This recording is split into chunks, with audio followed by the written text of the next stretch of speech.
This clip is brought to you by SaveWithConrad.com.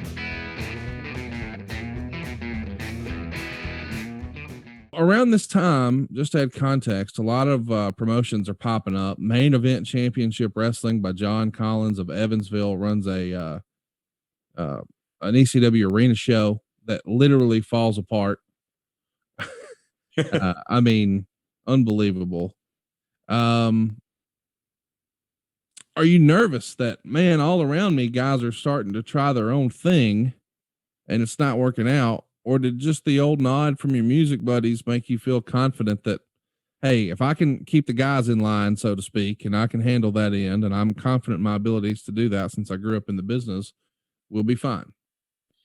Andrew laid out to me his, I'll call it sort of a short-term vision, because I asked him, like, okay, what is sort of the mindset? And he was like, look, Jeff, he said, this is an Australian tour in New Zealand.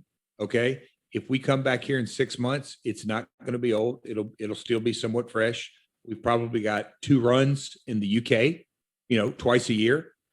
We probably have, we'll call it a European run, maybe twice a year. I remember him because my 94 run in Germany, me and Kevin Nash used to joke. We saw each other more on a bus than we did our families. Anybody? I mean, because we were over there 6 or 7 times in 1 year.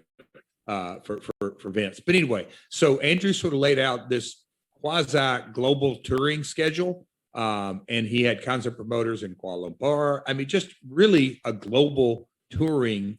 And I'm like, do you believe? And he goes, we've got to sort of get our footing on this, but yes. And we can, he said, I don't really know the television industry, but I'm like, yeah, we can capture content without question. I don't know what that's going to look like, but we can for sure capture some content. And so that sort of jumping off point was, okay, here's Australia. And I think it was October.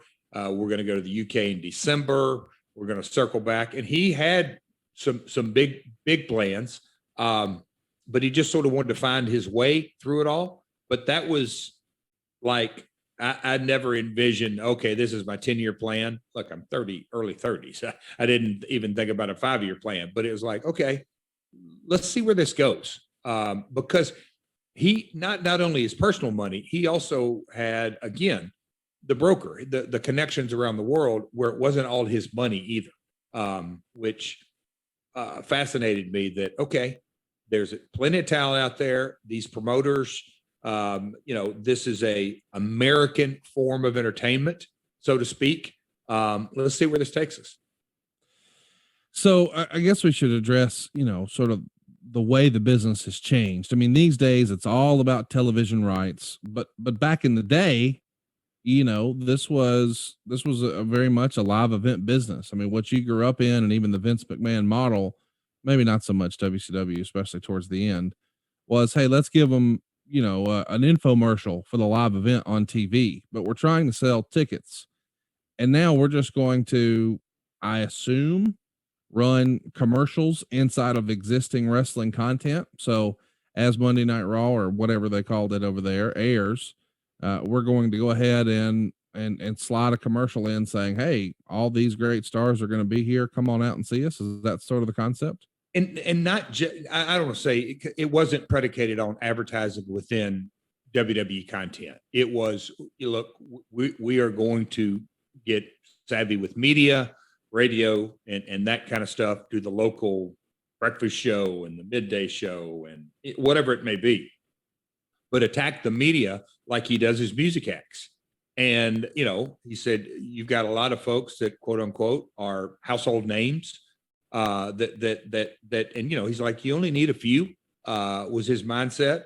He did tell me, look, I sort of learned from that, he had such a top loaded card, but anyway, he, wanted to promote it in essence, like he does his music tours, and until he got his footing, but he felt very confident in that, in the marketing and, we'll call it the normal, I don't even know if that's the appropriate word, but his concerts and acts that he would book, they didn't have, not all of them had, quote unquote, current radio play. It was come see so-and-so band come out and play their hits. Quasi that mindset. I know I'm not trying to be negative. I'm just trying to understand. When a guy goes out and loses his ass and it's a disaster with Beefcake and Rodman, is his explanation to you, well, the reason it didn't work is because I just didn't know the space like you do. So I need you to come in. I know how to promote. Don't judge me based on this most recent failure. I know what I'm doing. I just don't know the wrestling business like you do, and I need your help. Is that sort of the gist of the way he presented it to you? Because me looking from the outside in, I'm like, well, if this didn't work before, why would it work now? All these great marketing ideas he's got, they didn't work before. I asked him how do you put butts in seats? How do you plan to do that? And he just said, look, it was a shotgun effect before. And he, I think sort of, and I wasn't there, but I heard from a infrastructure, the tour was a disaster of talent working together. It was very dysfunctional. He wasn't real happy with that.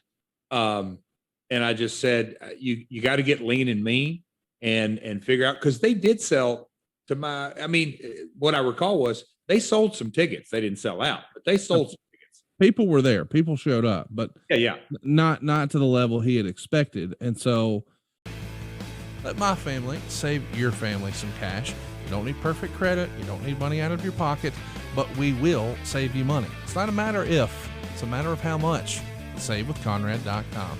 So let's come to terms on your terms with McManus. When you're going to appear on the cards. Obviously, you're going to put dudes in figure fours and hit them over the head with guitars and all that. But you're also going to be sort of his, for lack of a better word, his right-hand man in all this. You have to come up with some sort of way to compensate yourself for that. And this is really probably the first time that you've been in this spot. I mean, when you were negotiating with Ted Turner's organization or Vince McMahon's, you were talking about they're going to pay you as an on-screen performer to go make towns. Now you're getting into, I don't know, the quote unquote office money. What was that process of negotiations or discussions like with Andrew? I made it real simple because we were literally negotiating out of the gate, the Australia and the UK tour. That's it.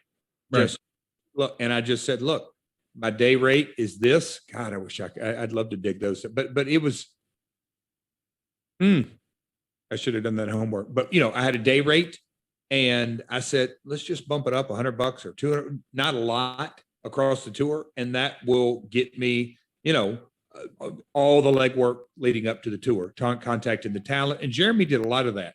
Andrew was always the final guy to do the, quote unquote, final hire, do the money, do everything. We tabled talent, discussed it, tossed it Andrew's way. He tossed it back. At the end of the day, Andrew did all the quote unquote hiring and firing, but not really firing because he didn't have anything to do.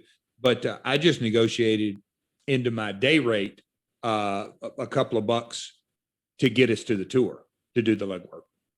Hey, it's Conrad Thompson. Thanks for checking out the podcast here on YouTube. Be sure to hit the subscribe button and the notifications bell so you get a notice anytime we upload some new content. And go save yourself some money right now.